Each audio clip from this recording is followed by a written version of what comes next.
We are sitting down with forestry experts to ask them your tough questions. This is Ask a Forester. Hey Seth, welcome to Ask a Forester. Tell us about yourself. My name's Seth. I'm a forester. I have a degree in forest management from Oregon State University. Okay. And I've been a forester for over 20 years. Okay. Well, then you're a good person to answer this question. Let's talk about old growth. A lot of people think we don't have any more old growth in Oregon. Is that true? Well, first you have to define what is old growth. What are you talking about when you say old growth? I don't know, big trees. Yeah. Most people, that's all they're really thinking about. And old growth to a forester, it consists of both big trees, and the ages can range. You know, a big tree in eastern Oregon is not the same size as a big tree in Clatsop County, right, up by Astoria. And so, but foresters think of many components when you think of old growth, and that is the size of the trees, the age and size of those trees, the understory component, developed understory, shrubs and small trees, standing dead trees or snags as we call them, and then standing logs on the forest floor, and a really developed sort of forest floor. All of those components are what most foresters think of when you think of old growth. So is there less of that then now? Yeah, so that's a great question, and the answer is yeah. Compared to 100, 150, 200 years ago, I think there is less old growth.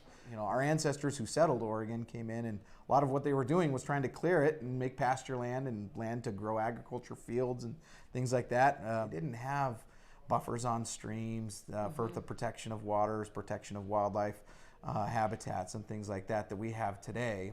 We have very sophisticated regulations and rules for protecting things like that today. And the fact of the matter is, we've recognized over the last 30 years that the importance of those habitats. And so there are definitely areas of the state designated to growing that sort of habitat again. Okay. It takes decades to grow it again, but we have more. The good news is we have more of that older forest structure growing on the landscape today than we did 30 years ago, and so we have turned a corner and we are growing more. One of the biggest threats to it today, honestly, is wildfire and protecting what we're trying to grow in terms of that older forest habitat and that older structure.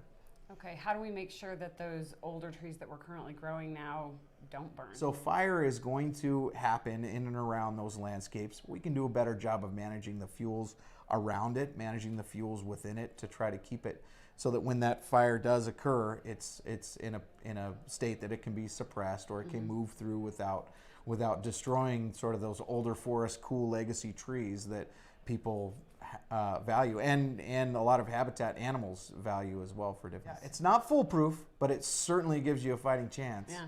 And more of that across those landscapes that are important is certainly gives us a better chance of continuing to increase in those areas, increase the amount of older forest that we have. Cool. Thanks. Yeah. We'd love to hear from you. If you've got a question you'd like us to answer, send an email to info@OregonForestsForever.com. Thanks for listening. See you next time.